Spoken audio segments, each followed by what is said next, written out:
माता भरत जी को देख करके थोड़ी सी खुश हुई कि मेरा पुत्र आ गया। बड़े प्रेम से पुत्र को गले लगाया। भीतर जाकर के सूचना मिली है।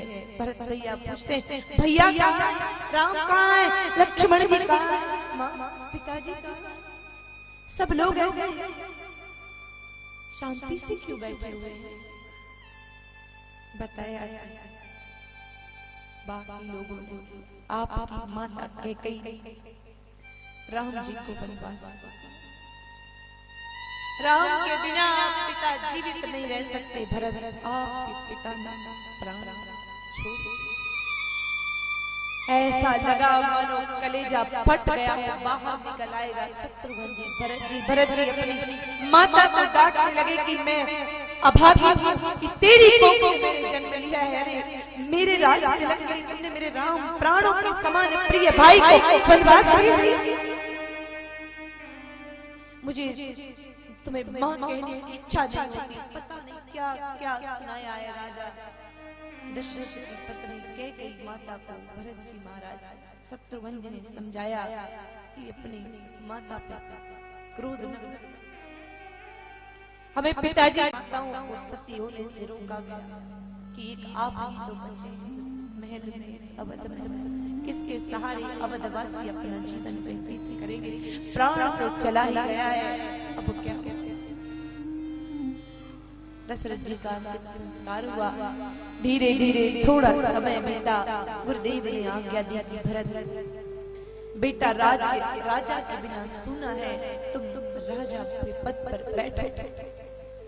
बाकी रानियां बड़े बुजुर्ग कहते हैं कि भरत बेटा तुम राज गद्दी संभाल लो, अपने भाई का पद संभाल लो।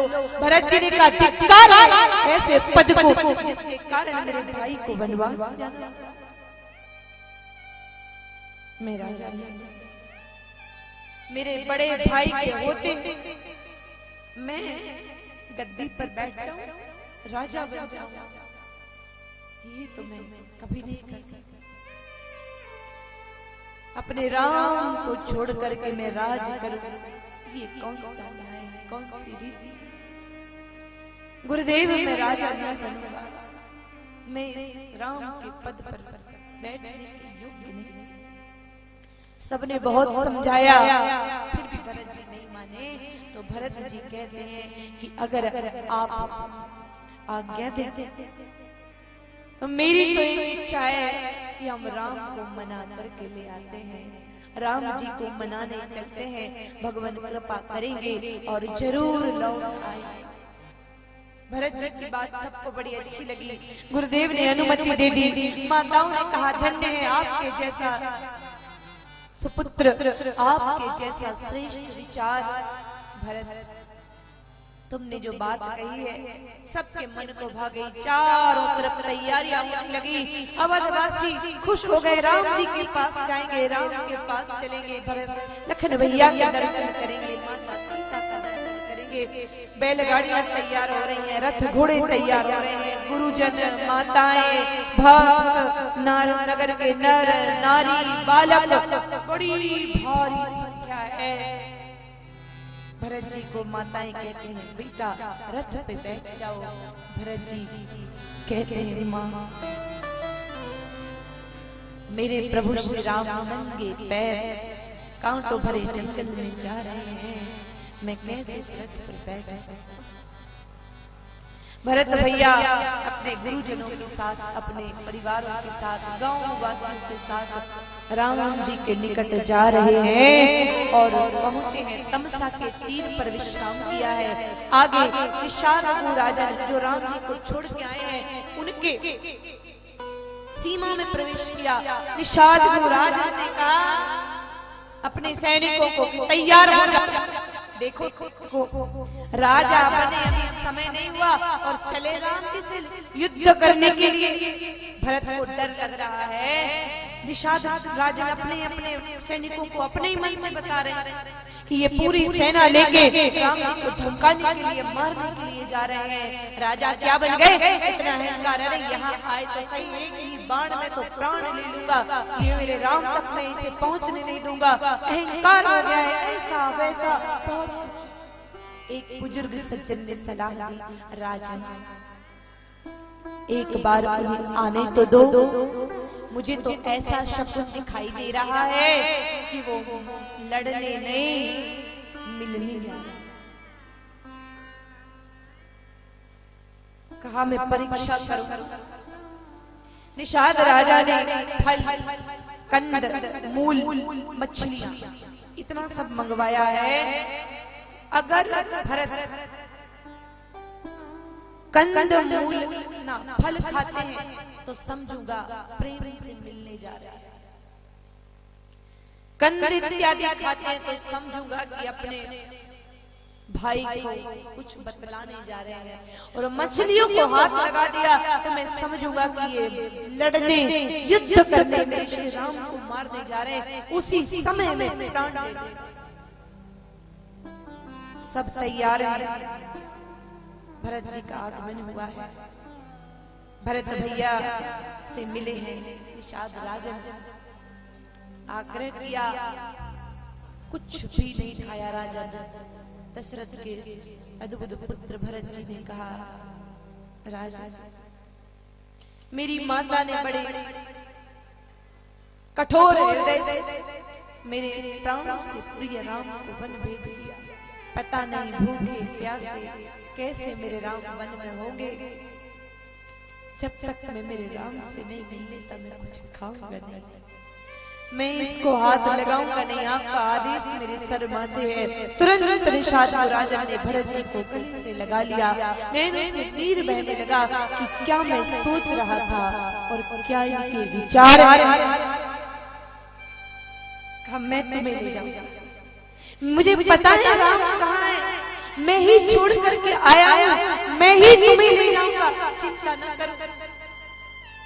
भरत जी आनंदित हो गए। अब राम जी के दर्शन होंगे। याद रखो, किसी भी व्यक्ति के बारे में अपने हिसाब से मनगढ़ंत बातें मत बनाओ। पता नहीं सामने वाला क्या सोच रहा है और हम अपने मन से कुछ सोच लेते, बैठे बैठे अनुमान लगाते। अपनी सोच सब पर नहीं थोपते। आप जिस दृष्टि से सोचते हो जरूरी नहीं है कि सामने वाला उसी दृष्टि से सोचता हो। समझो, बोलो, बतलाओ, जानो, फिर कई लोगों को देखा है सामने वाला कुछ सोचता ही नहीं और हम अपने आप सोच लेते हैं और बैर पाल लेते हैं। मन ही मन खुद भी दुखी होते हैं और बुरा व्यवहार करके सामने वाले को भी दुखी कर कर। इसलिए जीवन में सबकी सोच एक जैसी नहीं है। आप मेरे बारे में क्या सोच रहे हैं, मैं आपके बारे में क्या सोच रही हूँ। अब आप अपनी ही बात हमारे कि भाई ऐसा सोचते होंगे, ये है वो है फलाना। निरीक्षण करना चाहिए कुछ सोचने से पहले, क्योंकि किसी के बारे में बुरा सोचना भी पाप होता है।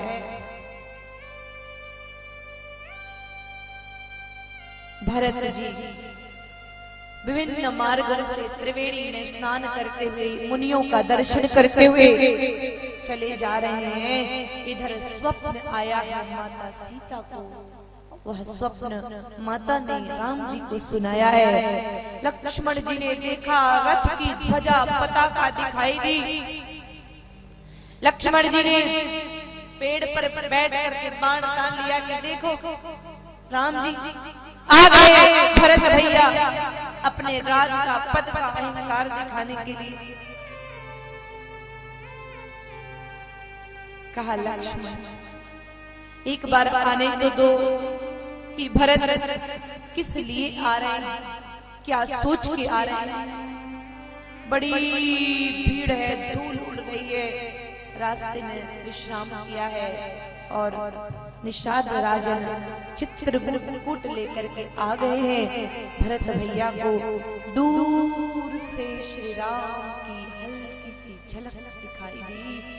राज स्वयं भरत जी वहीं से भूमि पर लेट करके प्रणाम करते हैं और नैनों से नीर बहता चला जा रहा है और नंगे पांव भरत चलते जा रहे हैं, चलते जा रहे हैं। अपने भाई से मिलने के मनाने के लिए आए हैं, अपने राम को वापस लिवाने जाने के लिए आए हैं। आप और हम भी चलते हैं, हो सकता है हमसे रूठे राम भी हमारी बात मान ले। भरत चली चित्रकूट हो रामा, राम को मनाने। भरत चले चित्रकूट हो रामा, राम को मनाने। भरत चली चित्रकूट हो रामा, राम को मनाने।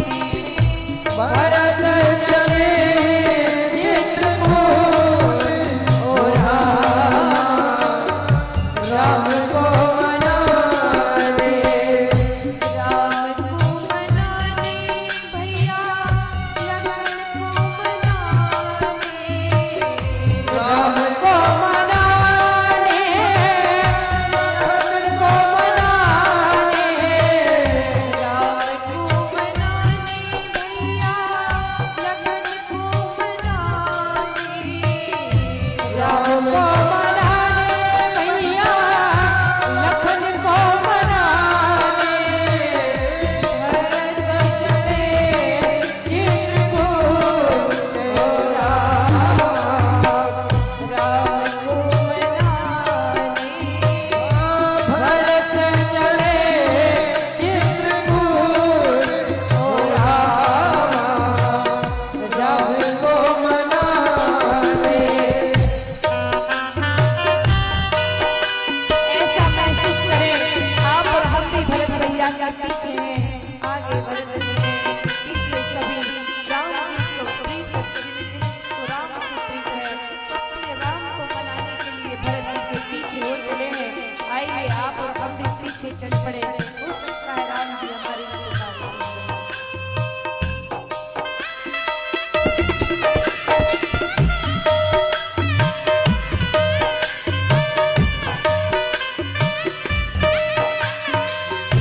राम को मनाने मैया, सिया को मनाने। राम को मनाने भैया, सीता को मनाने। राम को मनाने मैया, सिया को मनाने।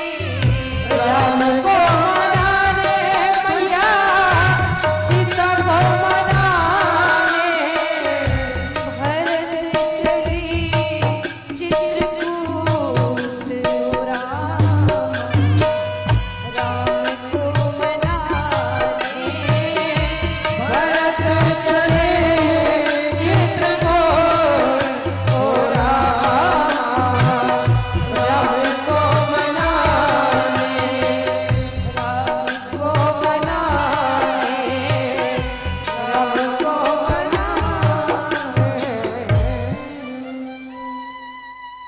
राम जी का दर्शन करते ही चरणों पर गिर पड़े भरत जी।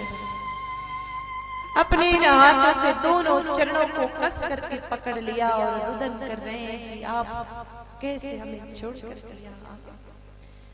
रोते जा रहे हैं, रोते जा रहे हैं। भगवान श्री राम ने अपने भाई को उठाया है, उठा करके हृदय से लगाया है। दोनों के नेत्रों से नीर बह रहा है, आंखों से आंसू बह रहे हैं। ये त्रेता युग की बात है जहाँ अपार प्रेम भाई और भाई में होता है। माता सीता ने अपनी सासू माताओं को प्रणाम किया है, वंदन किया है। बहुत लंबा संवाद रामचरितमानस में लिखा है, सभी का आपस में। लक्ष्मण भैया ने वंदन किया है, राम जी ने अपनी माताओं को प्रणाम किया है। भरत जी कहते हैं कैसे मैं कहूं कि वापस चल चल। गुरुदेव आप कहो न राम को कि अवध चले। गुरुदेव ने कहा बेटा राम जी तो 14 वर्ष का प्रण ले चुके और मेरे शिष्य का अपयश हो। लोग ये कहें कि निकले 14 वर्ष के लिए थे और 4 दिन में लौट आए। मेरे अपने शिष्य की गरिमा कम नहीं होनी थी। जनक जी को भी वहां से बुलाया है। जनक जी महाराज कहते हैं कि मैं भी कुछ नहीं कर सकता। भरत जी कहते हैं राम जी कहते हैं भैया अब तो संकल्प है, प्रण है और रघुकुल की रीत है कि प्राण जाए पर वचन न जाए। इसलिए तुम अवध की जिम्मेदारी संभालो, राजगद्दी संभालो। मेरी अनुपस्थिति में भरत तुम्हें राज्य करना है। कहा राम आपके पद को मैं कैसे प्राप्त कर सकता हूँ? मैं तो तुच्छ हूँ, आपके जितना ज्ञानी नहीं हूँ।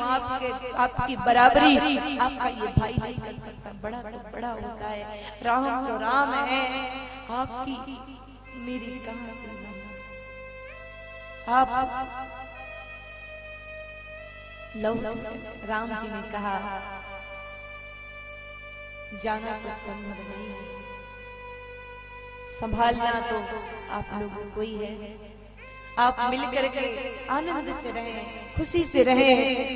पुनः 14 वर्ष बाद लौटेंगे। भरत जी ने कहा प्रभु मैं सेवक की भांति आपके राज्य की नौकरी चाकरी कर सकता हूँ। आप मुझे कुछ निशानी दे दीजिए।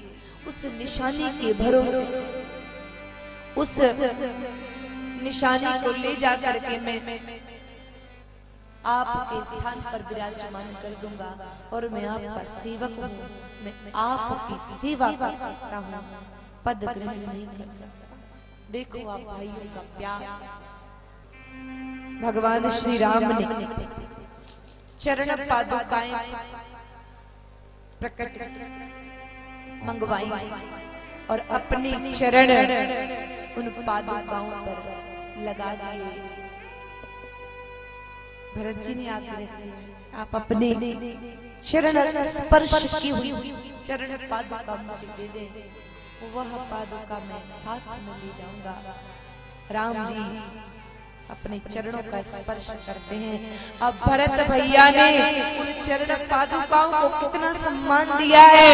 पहले उन राम जी के चरण स्पर्श की पादुकाओं को प्रणाम किया, प्रणाम करके मस्तक से लगाया, नेत्रों से लगाया, होठों से चूमा और शीश पर धारण अपने भाई की चरण पादुका सिर पर धारण की है। भरत जी ने बड़ी कृपा करके आपने ये निशानी मुझे। प्रभु कर कृपा पावरी प्रभु कर कृपा पावरी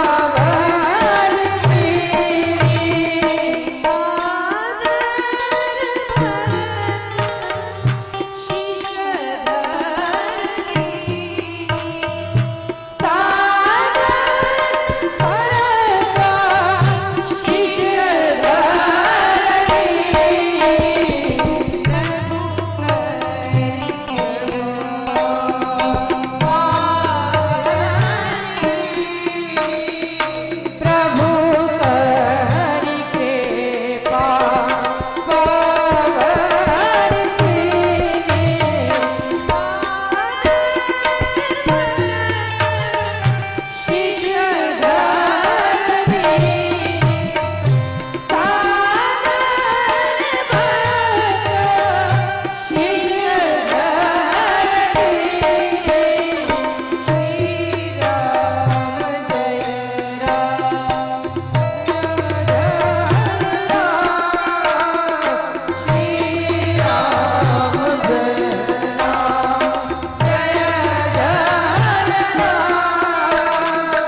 पादुका लेकर के भरत जी चल दिए हैं और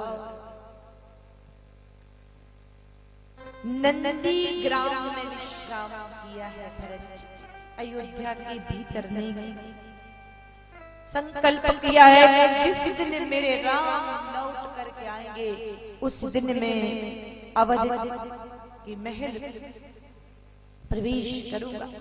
14 वर्ष पूरे होने के दिन अगर राम जी नहीं आए तो मैं अपने प्राणों को जैसे ही भरत जी विश्राम करने लगे तो भरत जी सोचते हैं कि ये तो मर्यादा खंडित हो रही है। राम जब ऊपर सोते थे तो हम नीचे विश्राम करते थे, अब भूमि पर राम सो रहे हैं और भूमि पर ही हम सो जाएं तो ये तो मर्यादा खंडित हो जाएगी। भरत जी ने गड्ढा खोद दिया। भाव देखो भीतर हर रिश्ता भाव से निभता है, दिखावे से नहीं। व्यक्ति का भाव कैसा, कुछ बोलने के पीछे, कुछ करने के पीछे, कुछ समझने के पीछे गड्ढा खोदा और जैसे ही सोने लगे भरत जी के मन में विचार आया कि मेरा लखन जो संकल्प लेके गया है कि 14 वर्ष तक सोऊंगा नहीं, वो जाग करके 24 घंटे भगवान की सेवा करेगा और मैं सो जाऊंगा। भरत जी महाराज ने सोच लिया कि मैं भी विश्राम यहाँ सोऊंगा, मैं भी राम जी के राज्य की सुरक्षा करूंगा, चाकरी करूंगा। भरत निवास कर रहे हैं। कई लोग आए, माता आई, कह आई, बुलाने के लिए आई, निवेदन के लिए आई, लेकिन जो चरण पादुकाएं हैं वो राजगद्दी पर विराजमान कर दी हैं और भरत जी सेवक की भांति राज्य संभाल रहे हैं और व्यवस्थाओं को देख रहे हैं। सेवा चाकरी के भाव से राम जी की सेवा करते हैं। इधर भगवान